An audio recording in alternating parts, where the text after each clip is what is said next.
Ravens fans, I'm excited to introduce the team's new defensive line coach and run game coordinator.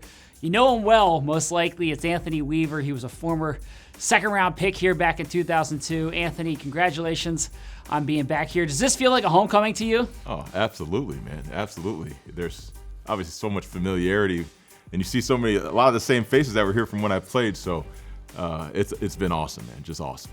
What made this the right fit for you? So many factors. We had some decisions to make, and I sat down with my wife and we went through every single pro and con, from a work standpoint, from just a living standpoint and quality of life, and we just kept landing back on Baltimore. And obviously, I was pushing for it, of course, because of having played here and know the organization. So for me, I just think when you think about first-class organizations in this league, Baltimore is second to none. And it was a no-brainer when we started to sit down and we kept landing on it. It leapt out like head and shoulders above all the others. So, Anthony, when you were a player here, there were some pretty solid teammates that you had on the defensive side of the ball. Ray Lewis, Ed Reed, Terrell Suggs. You could go down the list there.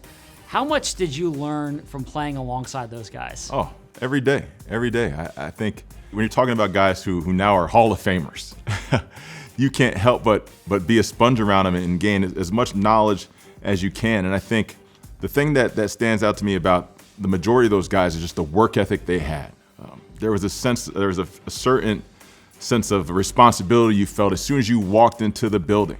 And all those guys that you mentioned, they all upheld those standards. And during my time here, I tried very hard to do the same. Anthony, can you still see the imprint that players like that left on this team, kind of that legacy and that expectation of play like a Raven and greatness and all of that? Can you still see that today? Absolutely.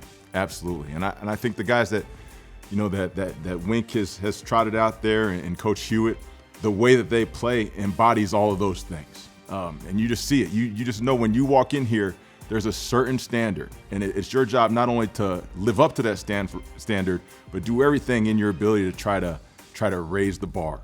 And you could just tell by the way these guys play defense, really the entire football team, by the way they play. They feel that sense of pride in knowing that they got to go out there and play Baltimore Raven football. The tradition of great defense has continued here, and the Ravens have had one of the best defenses in the league since Wink Martindale took over. How excited were you to work with Wink? Wink is a stud. I've obviously known him for a few years now. Never had the opportunity to work with him prior, but we just have a bunch of mutual friends. And from afar, when you watch these guys play, you always talk about players embodying and being a reflection of their coach, and you see that in every single snap that the Baltimore Ravens defense plays. I mean, it has Wink's imprint all over. So I'm just thrilled to be in this environment, to continue to grow and learn and mature as a coach.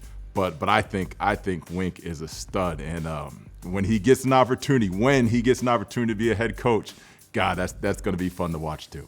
I totally agree.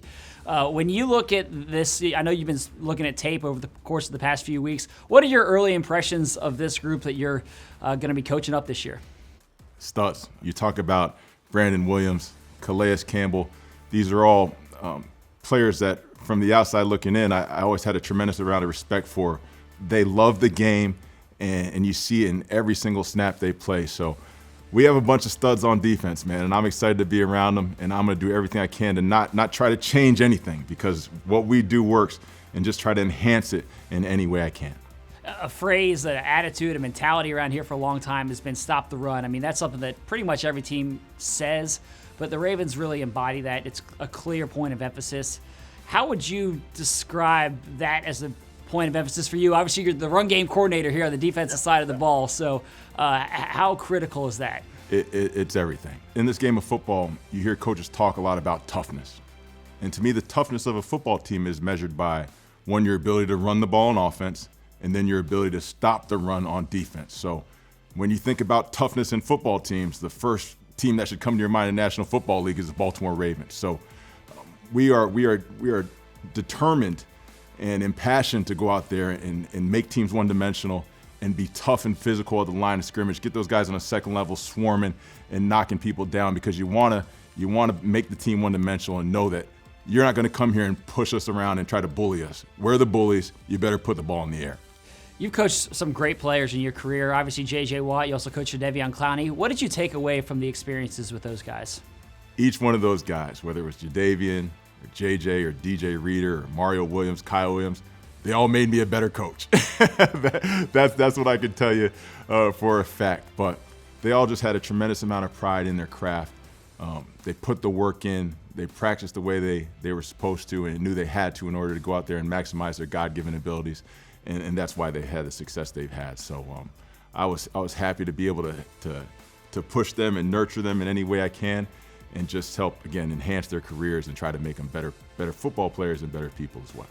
And lastly, if we were to go back to 2002 and I were to tell 21-year-old, 22-year-old Anthony Weaver that one day you're going to be coaching this Ravens team, what would you have said? No shot. No shot.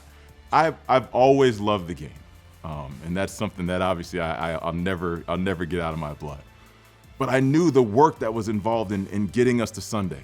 I would see Rex sleeping in here on a Wednesday night, on a Thursday night, Mike Pettin, all these guys, Mike Nolan. I knew how much they put into it. And I'm gonna be honest, back then at 21, I didn't know that I was willing to do that. As I matured and got older, I realized that I can't. I love it too much. I love it too much. I love the grind of it. I love the struggle. I love the camaraderie. I love the teamwork. And when you bring all those things together and you got the right group of people doing it, you have an opportunity to do something really special. And I can't tell you, I dream about that opportunity of holding that Lombardi like they've done twice before here. Just one time in my career, man. This is 17 years in this league now. If I can hold that thing up one time, I'm gonna puff this chest out just a little bit more, man. So that's what I dream of. That's awesome. Well, we're excited to have you back here. Congratulations, and thanks so much for the time. Thanks, Garrett. Happy to be back.